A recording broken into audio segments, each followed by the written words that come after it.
regular Tuesday in an elementary school in Japan between two young 11-year-old girls.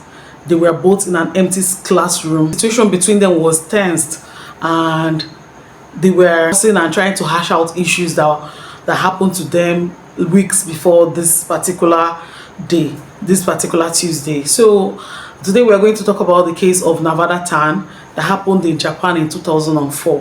So the girl that the perpetrator in this case was very sensationalized on the media, and the people collectively, people on the internet named her Nevada Tan. But in Japan, because she was 11 years old at the time this case happened, she was named Girl A. Just like in the West, people placeholder names are John Doe, Jane Doe. She was named Girl A, and that was what she was known as. But the media later leaked her name, Natsumi Tsuji. That was her name. But on this channel, we are going to call her the name that was sensationalized, because that's the name most people know her as, Nevada Tan. So the name came about because on one of the pictures released to the media, she was wearing a sweatshirt from Nevada University. So people named her Nevada Tan. So let's dive into this case. Nevada was born on 21st November 1992.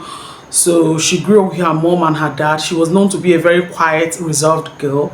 She doesn't talk so much. She doesn't associate or relate with people that much. She was known to like read and be engrossed on the internet. She was so much in love with the internet of those days of 2003, 2004, 2002, when the internet just came out. So she was very much, as a girl that is an introvert, so the internet was her world to explore and do things that she wanted to do, even chat and relate with people. She talks more with people on the internet more than real life people. So she would watch horror movies. In fact, there was a particular movie, 2001 movie, Battle Royale, that she was very, very fascinated with. That movie was a horror movie that had to do with high school students that were taken to an island and left there, and they had to like Hunger Games each other, kill each other to be able to survive there. So that was the game that she was really very fascinated with. So she was that was the movie that she was really fascinated with, and she liked watching other movies that has to do with real horror and gore. So that was what she was doing as an 11-year-old. I don't know whether there was no much parental supervision at that time or something like that, but she was left on her means, on her own, to like, because she is quiet. So, and at that time the internet just came out. So maybe most parents were not really careful enough, or section what their kids watch on the internet or what their kids do on the internet. So maybe as she's always on her computer doing things on her computer, maybe her parents just left her to her own means, and she was doing a lot on the internet. So we had classmates at the time. So on 1st of June 2004, Nevada lured her friend Satomi Meterai into an empty class, a class that was not used in the school. While they were there, they argued a little, and Nevada pulled out bus cutter and slashed Satomi's neck and slashed her wrist. So Satomi was surprised, so she fell down and bled out on the floor. And it was said on some documents that Satomi sat there and watched her bleed to death. When she was sure that she was no longer breathing, that was when she left the class, and her body was full of blood. So she walked into her class. When her class teacher saw her, she was surprised, And at first she was scared that maybe this girl has gone out to hurt herself. Rushed after her and checked her body, and when she checked all over her body, she couldn't find any wound where she's bleeding from. Then the teacher now knew that it was not her blood. She was asking her, where is Satomi? Nevada was muttering that, I'm sorry, I have done a bad thing. I'm sorry, I have done a bad thing. So the teacher rushed out of the class and started looking for Satomi, and found her in a class where she was bleeding out on the floor. And she raised alarm, and a lot of people came around, and they were able to alert the police. When the police came there, they arrested Satomi. And as at that time, and even now, the age of criminal responsibility was 14, and this happened when Nevada was 11. So she was not held criminally responsible for this crime because she was 11. And bear in mind that as at 1997, the criminal age in Japan was 16. It was because a boy of 14 came into a school and killed 2 students. So that was why the age of criminal responsibility was reduced from 16 to 14. So when this crime happened with Nevada, there was a lot of debate that maybe the age of criminal responsibility should be reduced to 11 or even 10. But there was no headway, there was no agreement on that, and even till now, the age of criminal responsibility is still 14 in Japan. So let's go back to the case. So Nevada, being 11, she was arrested and taken to the police station. When she got there, they questioned her we questioned her for some hours, and at first she was saying that there was no reason why she committed the crime that she committed, that there was no motive. So when the police kept asking her and pressuring her, so she confessed that Satomi, on all those websites, on all those sites that she has been going on, that Satomi on one of the types that she's a goody and that she's a fatty, that was what made her angry. And Satomi, not only there, that Satomi had also told her where they were playing that she's a goody and that she's a fatty, and a goody. So that was why she killed her. And her classmates said that they were friends, that she and Satomi were very close. They were close friends, and they were like, Satomi is like one of the people that Nevada talks to in that school, because she was known to be very quiet. She doesn't associate with people that much. So people were even surprised that she did this to Satomi. But that was the reason. That was her own motive. That was the reason that she murdered her friend, because she called her a fatty. That interrogation, she slept in the cell at the police station that day. Slept to the next day, and it was said that she refused any food that was brought to her. She was crying all through, and that was what she was doing. At the end of the day, they were debating, should this matter go to court, should she be tried in court. But then later it was agreed that she should be taken to a reformatory facility where she would stay, and maybe they will be able to reform her. They will be able to reintegrate into the society.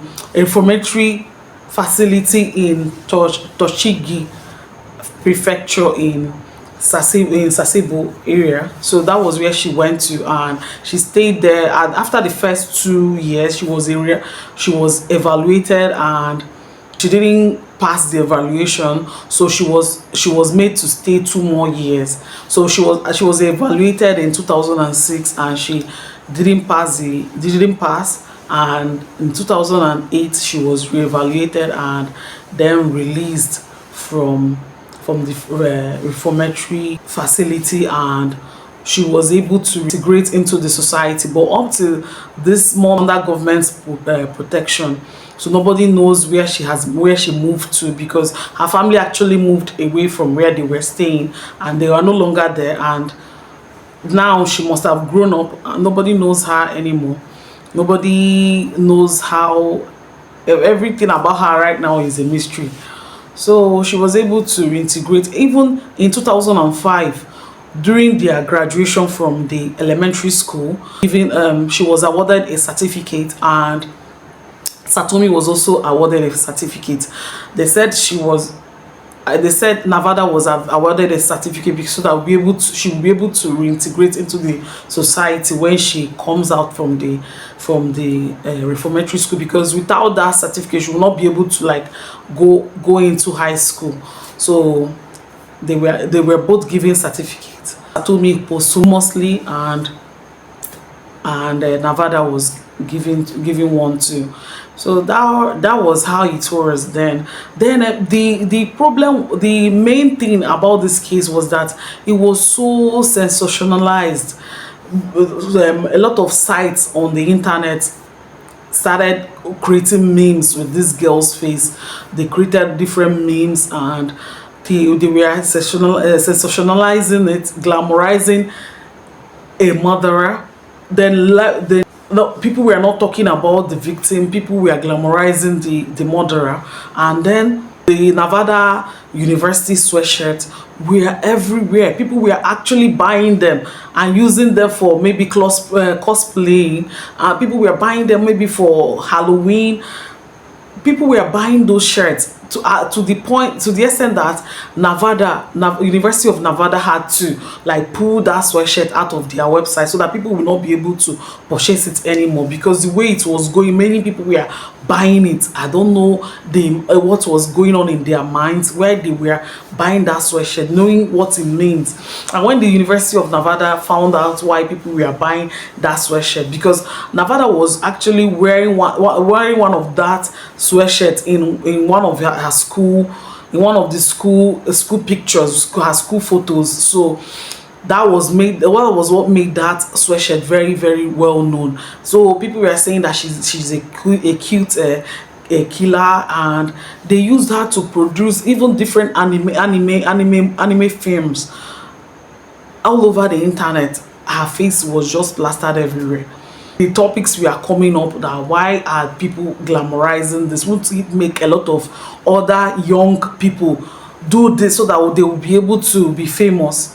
So those were the conversations people were having then. And this conversation about reducing the age of criminal responsibility, but that age of criminal responsibility is still 14 years even to this day, and not much was really done about Nevada's popularity. People were still like glamorizing it and doing all sorts with that sweatshirt.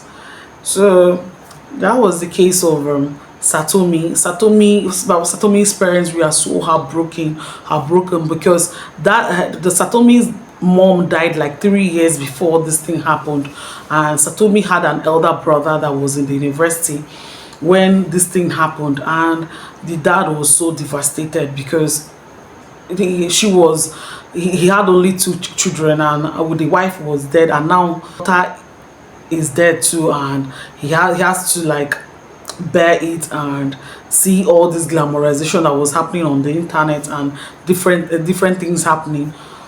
It was very, very hard for her parents, but they still persevered. The dad came on the day that she was being given her posthumous certificate, and collected the certificate, and that's it. That's how. I've never covered a case that had to do with an 11-year-old. Me knowing a lot of 11-year-olds and thinking, what would make an 11-year-old do something like this, even though she was being called a fatty and goody. Why would this make an 11-year-old or even anybody think of death and murder? And in that during the time that they searched a lot of the things that Nevada was doing. They found a story that she wrote about killing her classmates and stuff like that. Even about a story about someone that killed her classmates, and most of the characters in that story were the same with her peers in school, with her classmates in school. So this mother was, I don't know, I don't know whether it was premeditated or something like that. I don't know, for an 11-year-old. And what was a bus cutter doing in the school? How was she able to like get a bus cutter? I tried to look for that, and it was different stories I found about that. They said that in Japan, maybe kids usually use that bus cutter to sharpen their pencils. That sharpener was not very common there, so that they usually use their bus cutters to sharpen their pencils, and they use it for crafts too. So, but I don't know why bus cutters. Is that not too sharp to take to school? But I don't know. Allegedly, I'll say. So I still find that very hard to believe that people actually use bus cutters to to sharpen their pencils. This is the story of that Satomi and Sumi Tsuji, popularly known as Nevada, are known in Japanese crime as Girl A. So stay safe and stay curious. Thanks for watching. Bye.